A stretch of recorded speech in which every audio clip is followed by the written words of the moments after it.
સૌપ્રથમ વાત મહારાષ્ટ્રની તો મહારાષ્ટ્ર વિધાનસભાના શિયાળુ સત્રની શરૂઆત થઈ રહી છે। આજે નાગપુરમાં મંત્રી મંડળનું વિસ્તરણ થશે। મહાયુતિના સૂત્રોના જણાવ્યા અનુસાર મહારાષ્ટ્ર સરકારના કેબિનેટ વિસ્તરણમાં લગભગ 30 થી 32 ધારાસભ્યોને મંત્રી પદની શપથ લેવડાવીને કેબિનેટમાં સ્થાન આપવામાં આવી શકે છે, જેમાં ભાજપના 18-20 મંત્રીઓ, શિવસેના શિંદે જૂથના 10 થી 12 અને એનસીપી અજીત જૂથના 8 થી 10 મંત્રીઓ શપથ લેશે। જો મંત્રાલયની વાત કરીએ તો ભાજપ ગૃહ વિભાગ, કાયદો અને ન્યાય, ગૃહ વિભાગ ઉર્જા, સિંચાઈ, ગ્રામીણ વિકાસ, પ્રવાસન, મહેસૂલ, કૌશલ્ય વિકાસ, સામાન્ય વહીવટ, આદિજાતિ વિભાગને પોતાની પાસે રાખવા માંગે છે, જ્યારે શિવસેના શિંદે જૂથને શહેરી વિકાસ, આબકારી, સામાજિક ન્યાય, પર્યાવરણ, ખાણકામ, પાણી પુરવઠો, ઉદ્યોગ, આરોગ્ય, શિક્ષણ, પીડબ્લ્યુડી વિભાગો મળી શકે છે, જ્યારે એનસીપી અજીત જૂથને નાણાં અને આયોજન, ખાદ્ય પુરવઠા, એફડીએ, કૃષિ, મહિલા અને બાળ વિકાસ, રમતગમત અને યુવા કલ્યાણ, રાહત અને પુનર્વસન વિભાગો મળી શકે છે।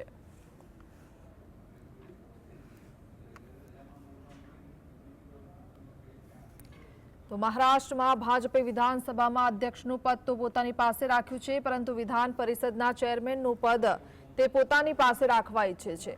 આ સાથે અજીત પવારને વિધાનસભાના ઉપાધ્યક્ષનું પદ અને શિવસેનાને વિધાન પરિષદના ડેપ્યુટી ચેરમેનનું પદ મળશે।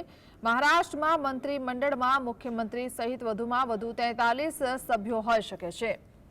ભાજપમાંથી ચંદ્રકાંત પાટીલ, ગિરીશ મહાજન, સુધીર મનુગંટીવાર, ચંદ્રશેખર બાવનકુલે, રવિન્દ્ર ચૌહાણ, મંગલ પ્રભાત લોઢા, રાધાકૃષ્ણ વિખે પાટીલ, શિવેન્દ્ર રાजे ભોસલે, અતુલ સાવે, પંકજા મુંડે, માધુરી મિસાલ, દિવ્યાની ફરાંડે, સંજય ફૂટે, આશીષ શેલાર, ગણેશ નાઈક મંત્રી પદના શપથ લઈ શકે છે।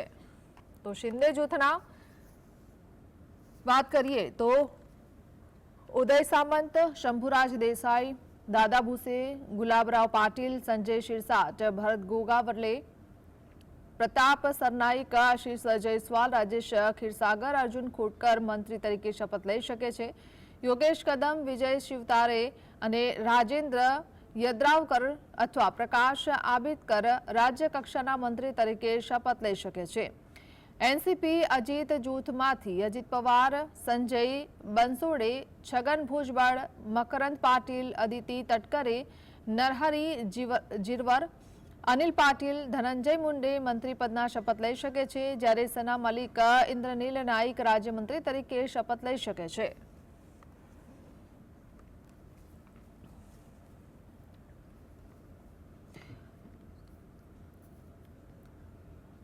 તો સહયોગી કામેશ આપણી સાથે જોડાઈ ગયા છે। કામેશ, આજે મહારાષ્ટ્રમાં મંત્રી પદનું વિસ્તરણ જે થઈ શકે છે તેને લઈને શું અત્યારે રાજકીય રીતે સૂત્રો તરફથી માહિતી મળી રહી છે?